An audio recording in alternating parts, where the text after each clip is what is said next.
tosala de mabega Roni niyo mabega togira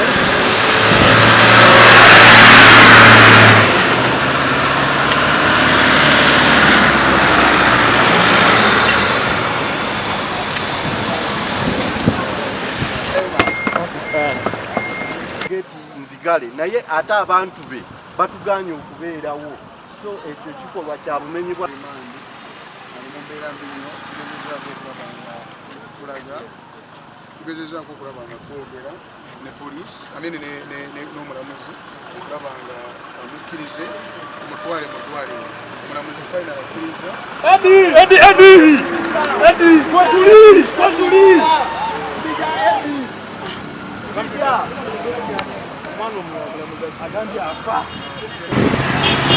Okwata video. mpate video hiyo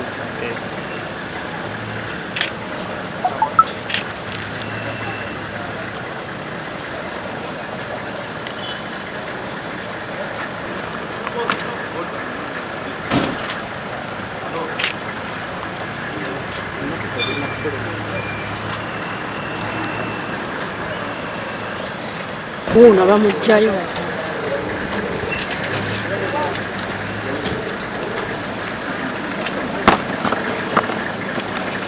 bamulese unavamo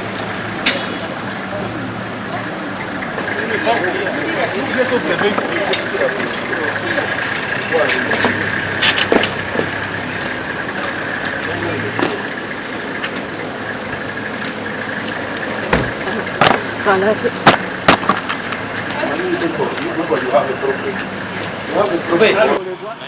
Ajezi zebamuguddeko zeyo zennyini omusango gw'omumanyi ogwaggulwako ba Akireewo Kivumbi, Wakabi Grace ne Gaddafi ye fayiro yennyini ko bamutadde era ne bamusomera emisango gye gimu gyennyini egyo gye basomera Gaddafi, Wakabi ne Akireewo Kivumbi. Egyo gye mutegedde egy'okugamba nti yabba aggravated robbery ng'akozesa eryanyi ng'akozesa ebiso n'obwambe okubba esweta ku bannamawulire mu kuziika okw'omugenzi Ssekasamba okwali emmanja mu disitulikiti y'e Lwengo. Bannamawulire abo abaaloopa era bebo bennyini abalumiriza Eddie Mutwe nti yababbako akasimu akakatooki awamu ne sweta oba jampa naye nga bamukuba bubi nnyo buli lunaku abadde akubwa emirundi egisukka mwena nga bamukubisa zisolido bamukubisa amasannyalaze bamuyira amazzi nga tebamubuulira musango gwe yazza naye nga buli kaseera bamukuba taliya tafuna bujjanjabi era alumwa buli nnyingo yonna emikono gyonna girijjudde ebinuubule obukongovule bwonna baabukuba enkokola zonna baazikuba bamunyiga awakyamu wonna we mutegeera ali mu bulumi obw'enjawulo ennyo obw'amaanyi ennyo alumizibwa mu buli kitundu kya mubiri gwonna kubanga abadde anyigibwa mu buli lunaku ali mu mbeera mbi. Tuyimiridde mu kooti maaso g'omulamuzi ne tusaba omulamuzi mu mbeera Eddie Mutwe gy'alimu mu mateeka eba tekkirizibwa kugenda ku trial oba kutwalibwa ku rimanda mu prison naye ne tusaba omulamuzi tumwegayiridde atukkirize atwalibwe mu ddwaliro mu Bunnambiro era omulamuzi akkiriza okuwulira kwaffe okusaba kwaffe n'atugamba tugende naye atwalibwe mu ddwaliro eddene era katuwenjogerera saawa eno aba prison twogedde nabo bagenda muyingiza mu kitabo kya prison wano mu Central olumala omuyingiza atwalibwe butereevu mu ddwaliro eddene era kati ku saawa eno tugenda kola follow up.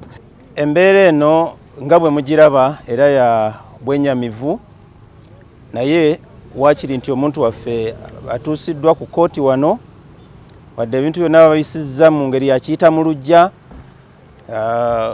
kumusomera misango kumusindika mu prison ne looya we yennyini Council Majerani wadde bamuganye okuyingira naye oluvannyuma ayingidde naye era tewali kintu kyonna kyamaanyi kigenze mu maaso naye kyetwebalizaako Mukama Katonda nti waakiri omuntu alabise wadde ng'alabise nga mugonvu nnyo era nga bwe kyadde kisuubirwa kubanga tokyajayiseemu ebadde y'amaanyi ddala naye bwe waba nga waliwo emisango egiri straight tetulaba nsonga lwaki ate abantu mumala obbatulugunya ne mubawamba obuwambi ne mubakweka mu bifo ebitamanyiddwa ng'ate mumanyi nti mugenda kubaleeta mu kooti nga mukakasa nti balina emisango. So ffe twandisuubidde nti eggwanga eritambulira ku mateeka lyandibadde abantu nga bano bwe baba nga bamanyi nti misango weegiri mituufu babakwate mu nkwata eyo ey'amateeka babaleete babaguleko emisango mu butuufu bwakyo. Kikakasa nti nno Museveni n'abantu be bayisibwa bubi nnyo nga tubawangudde mu Masaka ne mu Greater Masaka yonna, era bagezaako okutiisatiisa abantu. Kino kye badde bajweteka ku bannamawulire bakoze olukuŋŋaana ne bakyegaana ab'e Masaka, tebakimanyiiko era tebakiinaamu mukono. Tukakasa abo bonna abatakolagana na NUP Masaka banaabaamu nekkobaane mu kintu kino, era tulwana nnyo okulaba nti nno tukijjawo, naye timuggwamu maanyi. Abalabe baffe mubamanyi era tusemberedde akalulu ka 2026 tujja kuteekayo abantu abatuufu. Ffenna tugaaniddwa okuyingira mu kkooti munda, Eddie Mutwe olwamuyingizza kkooti ne baziggala ne bateekawo ekijji ne bateekako n'ekkofolo. Tugezezzaako okusaba batukkirize twakiseesinga omuntu waffe munda gy'abadde ne batugaana. Bannamawulire babagaanye okuyingira. Bwe babanga ebintu bye bakola biri mu mateeka, kye tubuuza lwaki babikola wakati mu kizikiza, lwaki tebaagala bantu babeewo, lwaki batya okubiraga ensi. Leeta mulabyeko nga bamufulumya bbaasi naye nga basitudde musitule mugonvu, bamukubye nnyo. Kituufu enviiri ze nga mumanyi tatera kuba na nviiri, ekirevu kyonna bakijjeeko. Ng'olabira ddala omuntu alumizibwa ali mu bulumi obw'ekika ekya waggulu. Naye bwe kyewuunyisiza nti omuntu CDF gw'abadde naye tubuuza ava atya ewa CDF atuuke e Masaka. Ekyokubiri, mu nsi muno bw'oba okwatiddwa ffenna tukimanyi, oba n'eddembe litegeeza kuba famire, tegeeza ku balooya. Omuntu eyalabye ku Eddie Mutwe olunaku olw'ekiro yabadde atubuulidde nti yabadde asaba kintu kimu, balooya be. Ndowooza adde amaze okitegeerako nti agenda kukusibwa aleetebwe mu kkooti. Omukisa gw'atafunye yadde okulaba balooya mukiikirira, era ssaawa zino sikiwa nti nammwe bannamawulire mumanyi omusango egimusomeddwa. Zaako munnyonnyola, tetulina mundu, tetulina kasaale, tetulina kisi kyonna, wabula tuzze kuwuliriza misango z'abakomulediza baffe. Naye batugaanye. Ate kyannaku ne bannamawulire babagobyeyo munda. Kintu kya nnaku nnyo nti ennaku 2 emabega tubadde ku rights z'abannamawulire, kakati poliisi etandise oziviolatinga ng'ekolera ku orders z'abanene okuva waggulu. Naye mawulire ga nnaku nti ye Uganda gye tulimu olwaleero ebintu byongera kubeera bibi. Tulina okusoomoozebwa nti bannamawulire bannaffe mu kitundu kino tutandise okulabikira mu kifaananyi ekyokukozesebwa. Ekyo sijja kukyekwekera kyogerako. Tutandise mu kulabikira mu kifaananyi ekyokukozesebwa, ekifaananyi ekyokunyigiriza, nga gurupu emu oba abantu abamu batukozesa kyere. Ekyo kigenda kusaanyaawo omulimu gwe twasoma okumala ebbanga ddene. Naye okukozesebwa kwe tulaba mu bantu abamu nga baagala okutuukiriza ebigendererwa byabwe tukivumirira. Ndowooza sabiiti ng'emu emabega nagezeko mu ofiisi ya mukama wange RCC ne ofiisi ez'endala naye njogeddeyo naayo nga ntuusa okwemulugunya kwange.